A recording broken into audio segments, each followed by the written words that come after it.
లేకపోతే అనుకోకుండా జరుగుతుందా? ఇలాంటి సందర్భాలు సభలో ఎందుకు వస్తున్నాయి అనేది తెలంగాణ సమాజం కూడా ఆలోచిస్తున్నది. మొన్నటికి మొన్న జగదీష్ రెడ్డి గారి సస్పెన్స్ వెయిట్ దానికి సంబంధించిన ఇప్పటి వరకు కూడా ఒక క్లారిటీ రాలేదు. బహుశా రాదేమో అనుకుంటున్నా. ఎందుకంటే నిన్న జగదీష్ రెడ్డి గారికి సంబంధించి కూడా ఒకసారి ఒక స్టేట్మెంట్ ఇచ్చిర్రు. నిన్న వారు అసెంబ్లీ దగ్గరికి వెళ్ళిన తర్వాత ఏం జరిగింది అనేది ఒకసారి చూడండి. స్పీకర్ సార్, బులెటిన్ ఎక్కడ? జగదీష్ రెడ్డి సస్పెండ్ అయినట్టా కానట్టా?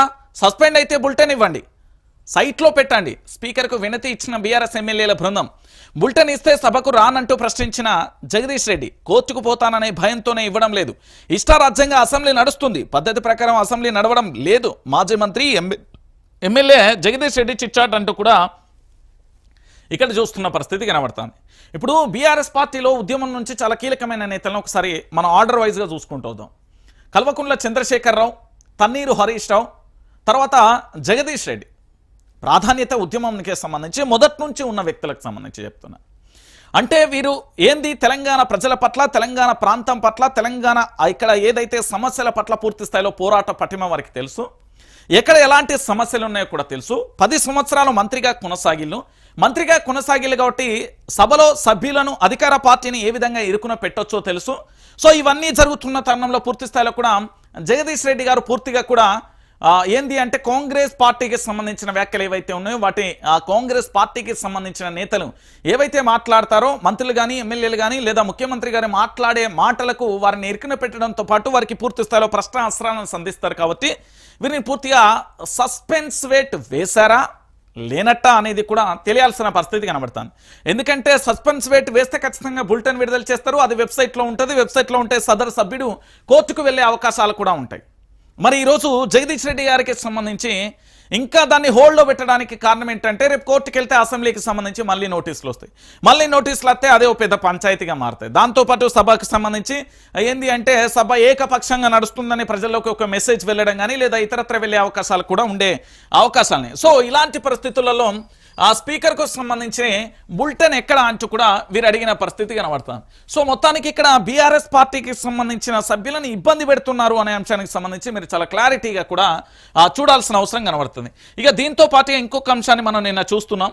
ఏంది అంటే ఒకసారి నిన్న బండి సంజయ్ గారు కేంద్ర మంత్రిగా ఉన్నారు. పాపం వారు ఏ స్థాయి నుండి వచ్చిర్రు అనేది కరీంనగర్ జిల్లా ప్రజలందరికీ కూడా తెలుసు. ముఖ్యంగా భారతీయ జనతా పార్టీకి సంబంధించిన నేతలు, ఆర్ఎస్ఎస్ వాదులు లేదా ఏబీవీపీ ఇతరత్ర సంఘాలకు సంబంధించి ఆ ప్రాంతానికి హిందుత్వం కోసం పోరాడే ప్రతి ఒక్కరికి కూడా బండి సంజయ్ ఏ స్థాయి నుంచి ఎక్కడి నుంచి వచ్చిండు అనేది మనకు తెలుసు. అయితే బండి సంజయ్ గారు పదే రాష్ట్ర మాజీ ముఖ్యమంత్రి కల్వకుంట్ల చంద్రశేఖరరావు మీద అనేక రకాలుగా విమర్శలు చేస్తున్నారు. అయితే ఒకసారి మనం ఆలోచిద్దాం. ఇక్కడ కేంద్ర మంత్రిగా విధి విధానాలకు సంబంధించి కూడా ఒకసారి చర్చించాలి. ఈ రాష్ట్రానికి రావాల్సిన బడ్జెట్ విషయంలో బండి సంజయ్ మాట్లాడలే. ఈ రాష్ట్రంలో జరుగుతున్న ఆకృత్యాల గురించి బండి సంజయ్ మాట్లాడలే. ఈ రాష్ట్రంలో పూర్తి స్థాయిలో కూడా నిరుద్యోగులకు న్యాయం చేస్తాను వచ్చి ఆర్టీసీ క్రాస్ రోడ్ దగ్గర అశోక్ నగర్లో వెహికల్ ఎక్కి నిలబడి ఆ సెక్రటరియట్ దాకా తీసుకెళ్లే ప్రయత్నం చేసిండు. కానీ ముఖ్యమంత్రి అపాయింట్మెంట్ తీసుకొని వాళ్ళని కల్పించలే. ఎంత పొలిటికల్ డ్రామా అనేది నేను చెప్తున్నా. దాంతోపాటు ఈ తెలంగాణ రాష్ట్ర వ్యాప్తంగా ఇప్పటి వరకు 400 పైచిలకు మంది రైతులు చనిపోయాడు, మాట్లాడలే. అకాల వర్షాలు వస్తున్నాయి, పంటలన్నీ దెబ్బతింటున్నాయి, మాట్లాడలే. తెలంగాణ రాష్ట్రానికి సంబంధించి ఇప్పటి వరకు నీళ్లు అందక పంటలు ఎండిపోతున్నాయి, మాట్లాడలే. 6 గ్యారంటీలు 13 అంశాలు 420 హామీల గురించి మాట్లాడలే. ఇప్పటి వరకు సెక్రటరియట్కు రాని ముఖ్యమంత్రి యనుమల రేవంత్ రెడ్డి గారు కేవలం వారి ఇంటి నుంచి కమాండ్ కంట్రోల్ నుంచే పరిపాలన కొనసాగిస్తున్నారు, దాని గురించి మాట్లాడలే. దాంతో పాటుగా తెలంగాణ రాష్ట్ర వ్యాప్తంగా మహిళలకు సంబంధించి ఇక్కడ నిన్న ఎంఎంటీఎస్ ట్రైన్లో జరిగిన ఘటన గురించి మాట్లాడలే. కానీ కల్వకుంట్ల చంద్రశేఖరరావు గారు అంటే ఇష్టమో లేకపోతే బండి సంజయ్కి భయమో నాకు తెలియదు. కానీ పదే కేసీఆర్ చెప్పని చేస్తున్నాం. సరే, కేసీఆర్ని విమర్శించండి, తప్పులేదు. కేసీఆర్ని పొగడండి, తప్పులేదు. కానీ దానికి పూర్తి స్థాయిలో కూడా ఇప్పుడు మేము మాట్లాడితే అరెస్టు కేసులు అంటాడు కదా ఇదే రాష్ట్ర ముఖ్యమంత్రి యనుమల రేవంత్ రెడ్డి గారు. మరి బండి సంజయ్ మాట్లాడిన దానికి ఎలాంటి ఎఫ్ఐఆర్లు నమోదు చేస్తారో కూడా చూడాలి. నిన్న బీఆర్ఎస్ పార్టీకి సంబంధించిన కీలక నేతలందరూ కూడా పలు పోలీస్ స్టేషన్లో కూడా కంప్లైంట్ చేసి వచ్చిన పరిస్థితి కనబడుతుంది. తదనంతరం ఇక్కడ ఒకసారి ఎమ్మెల్సీ మాట్లాడేలు మీరందరూ కూడా చూడాల్సిన పరిస్థితి కనబడుతుంది.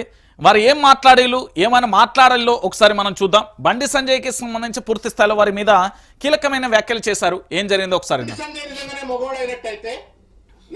కేంద్ర హోంమంత్రి అయినట్టయితే నిజంగానే నైతికత ఉన్నట్టయితే, దమ్ము ధైర్యం ఉన్నట్టయితే ఆ అడ్డమైన అధికారి ఎవడు, వాడి పేరు ఎందుకు చెప్పట్లేవు బయటికి?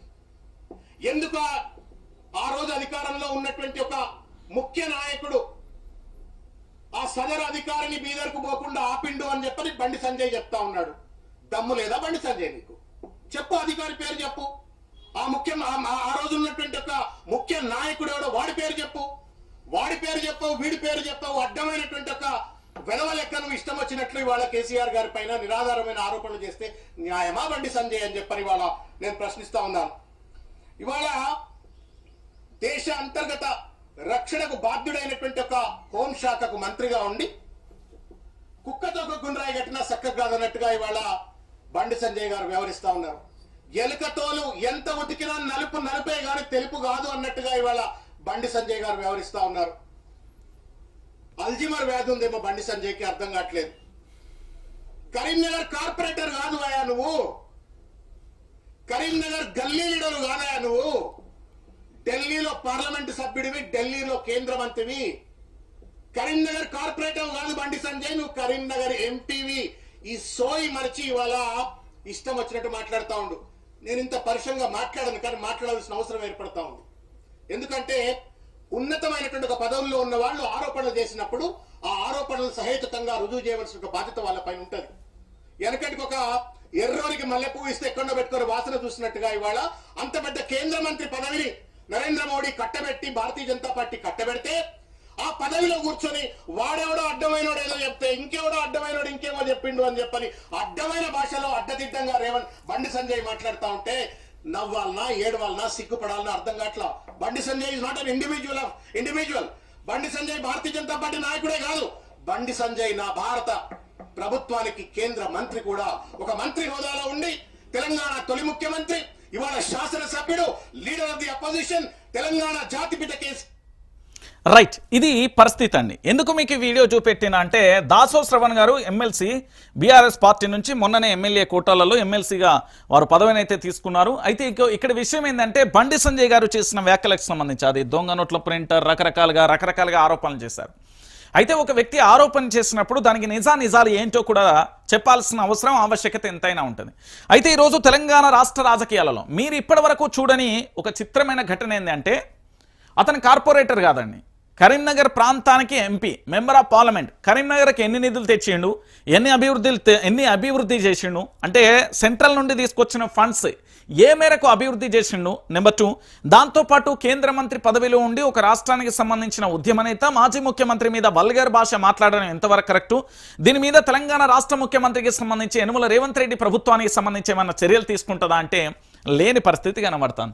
అంటే ఫైనల్గా ఇక్కడ జరిగే విషయం ఏంటంటే బండి సంజయ్కి సంబంధించి ఇష్టానుసారంగా వ్యాఖ్యలు చేస్తూ ఉంటే భారతీయ జనతా పార్టీకి సంబంధించిన ప్రధాని నరేంద్ర మోడీ గారు కానీ కేంద్ర ఇంటెలిజెన్స్ కానీ ఏ విధంగా పదవిలో ఉంచుతున్నారు అనేది మరో అంశం కూడా మారుతున్నది. కాంట్రవర్సీ వర్సే చేయాలి, నేను వార్తలలోనే నిలవాలి, నేను వార్తలలోనే ఉంటాను అంటే దాన్ని ఎవరు అభ్యంతరం చెప్పరు. కానీ ఒక వ్యక్తి మీద మాట్లాడేటప్పుడు ఒక వ్యక్తి మీద ఉపయోగించే భాష చాలా అవసరం అనే విషయాన్ని బండి సంజయ్ గారు గుర్తుపెట్టుకోవాలి. ఎందుకు నేను చెప్తున్నా అంటే బండి సంజయ్ గారు మీరు కేంద్ర మంత్రి, ఫస్ట్ ఆఫ్ ఆల్ అది చాలా క్లారిటీగా గుర్తుపెట్టుకోరు. ఈ భారతదేశ ప్రభుత్వంలో మీరు ఒక బాధ్యతాయుతమైన వ్యక్తిగా ఉన్నారు, కేంద్ర మంత్రిగా కొనసాగుతున్నారు. అంటే అల్టిమేట్గా ప్రభుత్వానికి సంబంధించి ఈ దేశానికి సంబంధించి సేవ చేయాల్సిన అవసరం మీకు ఉంది. కానీ చిల్లర మల్లర విమర్శలు చేసుకుంటూ నేను కేంద్ర మంత్రిని కాదు, నేను ఎంపీని కాదు, కార్పొరేటర్ని కూడా కాదు, లేకపోతే భారతీయ జనతా పార్టీకి సంబంధించిన సభ్యుని కాదు, నేను ఒక కామన్ మ్యాన్ ఇష్టానుసారంగా ఆరోపణలు చేస్తానంటే అది వేరే లెక్క. కానీ మీరు ఇప్పుడు కేంద్ర మంత్రి పదవిలో ఉన్నప్పుడు ఇలా చేయడం ఎంతవరకు కరెక్ట్ అనేది మీరే ఆలోచించుకోవాలి. ఇది ఇప్పటికైనా తెలుసుకోకపోతే చాలా కష్టమైన పరిస్థితి కొనసాగుతుంది. ఇక దాంతోపాటుగా ఇంకొక అంశాన్ని కూడా చూపించే ప్రయత్నం అయితే చేద్దాం. ఇక కాంగ్రెస్ పార్టీకి సంబంధించిన వీళ్ళని చూసారు కదా, మీరు వీళ్ళందరూ తెలుసు కదా. సో తెలంగాణ రాష్ట్ర వ్యాప్తంగా కూడా ఇప్పటి వరకు మీరు చూడని వ్యక్తులకు సంబంధించి కొందరు చూపెట్టే ప్రయత్నం అయితే చేస్తా.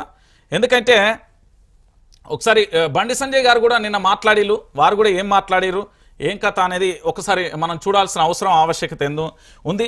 మొన్న మాట్లాడిండు, మరి ఈ అంశం గురించి మాట్లాడతాడా లేదా అని కూడా నేను చూస్తా, కానీ దాని మీద ఏం మాట్లాడే ఒకసారి. కాబట్టి ఏ కార్యకర్తను కూడా కమిట్మెంట్ తో పార్టీ కోసం సిద్ధాంతం కోసం పనిచేసే కార్యకర్త పార్టీ నిబంధనలకు అనుగుణంగా పనిచేయాలి. నాకు రాష్ట్ర అధ్యక్షుడు వస్తుందని చెప్పి సోషల్ మీడియాలో ప్రచారం చేసుకోను, నేను ఇప్పుడు వస్తుంది ఎప్పుడు వస్తుంది ఇప్పుడు చెప్పుకోను, నేను రావాలని కూడా కోరుకుంటాను. నేను కేంద్ర మంత్రిగా హోంశాఖ సహాయ మంత్రిగా అమిత్ షా గారి నేతృత్వంలో సేవ చేసే అవకాశం నాకు వచ్చింది. గతంలో రాష్ట్ర అధ్యక్షుడిగా పనిచేసి ఇలా కార్యకర్తల సత్తా ఏందో మేము నిరూపించినాం. మొన్న ఎమ్మెల్సీ ఎన్నికలు కూడా కార్యకర్తల సత్తా ఏందో నిరూపించినాం. 8 ఎమ్మెల్సీలు 8 ఎంపీలు గెలిచాం, 8 ఎమ్మెల్యేలు గెలిచాం. భారతీయ జనతా పార్టీ కార్యకర్తల సత్తా ఏందో నిరూపించినాం. కాబట్టి నేను అధ్యక్షుడిగా ఏదో నిరూపించుకున్నా. కాబట్టి నేను అందరి లెక్క ఏదో ఇప్పుడే వస్తుంది అప్పుడే వస్తుంది వచ్చింది నన్ను కలవండి అని చెప్పి చెప్పుకునే ప్రయత్నం మా పార్టీలో జరగదు. అది అటువంటి పద్ధతి మా పార్టీలో ఉండదు. పార్టీ నిర్ణయిస్తుంది. ఇంకొకటి చెప్తున్నా, సోషల్ మీడియాలో ఎవరి పేరు వస్తుందో, ఎవరి పేరు పెట్టుకొని తప్పుడు ప్రచారం చేసుకుంటారో వాళ్ళు ఎవరి పేరు ఉండే. కేంద్ర నాయకత్వం చాలా సీరియస్గా ఉంటుంది. తప్పుడు ప్రచారాలు సో మొత్తానికి బండి సంజయ్ గారు మళ్ళొకసారి రాష్ట్రానికి సంబంధించిన అధ్యక్షుడిగా వస్తే బాగుంటుంది అనేది ఆయన యొక్క వ్యక్తిగత అభిప్రాయాన్ని చెప్తున్నాడు. సో ఆ వ్యక్తిగత అభిప్రాయానికి సంబంధించి ప్రజలు ఎవరు కూడా స్వీకరించే పరిస్థితులలో లేరు. గతం వేరు, ఇప్పుడు వేరు. అప్పుడు లాస్ట్ 2 సంవత్సరాలలో ఏంది పాత బస్తీకి సంబంధించి వ్యాఖ్యలు చేయడం, లేకపోతే ఏదైనా కాంట్రవర్సీ పదాలను ఉపయోగించి పదే వాడిన తీరు మనం చూస్తాం. కానీ ఇప్పుడు అలాంటి పరిస్థితులు తెలంగాణలో లేవు. ఎందుకంటే బండి సంజయ్ గారికి తెలియదేమో, నేను చెప్తున్నా వినండి. బండి సంజయ్ గారు మీ సన్నిహితులు ఖచ్చితంగా, మీరు కూడా అనేది వైఆర్టీవీ సబ్స్క్రైబర్ కాబట్టి మీకు కూడా తెలిసే ఉంటుంది. ఎందుకంటే గతంలో మీరు నాకు చాలా మంచి నాయకుడిగా నేను చూసేవాడిని. కానీ ఇప్పుడు మీరు కేంద్ర మంత్రి పదవి వచ్చిన తర్వాత మీ పరిస్థితి ఏంది, మీరు మాట్లాడే భాష ఏంటి, మీరు అభివృద్ధి చేస్తున్న తీరేంటి, సెంట్రల్ నుంచి స్టేట్కు తెచ్చిన నిధులు ఎంత, అంటే అభివృద్ధి ఏంది అంటే మీ మనస్సాక్షికి తెలుసు, చూసే ప్రజలకు కూడా తెలిసిన పరిస్థితి కనబడుతుంది. సో మొత్తానికి ఇంకా అధ్యక్ష పదవి మీద ఆరాట పడుతున్నాడు తప్ప తెలంగాణ రాష్ట్రానికి సంబంధించి మంచి చేద్దామనే ఆలోచనలు అయితే లేని పరిస్థితి కనబడుతుంది. ఇక ఇది ఇట్లుంటే తెలంగాణ రాష్ట్ర వ్యాప్తంగా కూడా మరొక అంశానికి సంబంధించి కూడా ఒకసారి మనందరం కూడా చూడాల్సిన పరిస్థితి కనబడుతుంది. ఏంది అంటే ఇది సీఎం సార్, మీ మహిళలమే కదా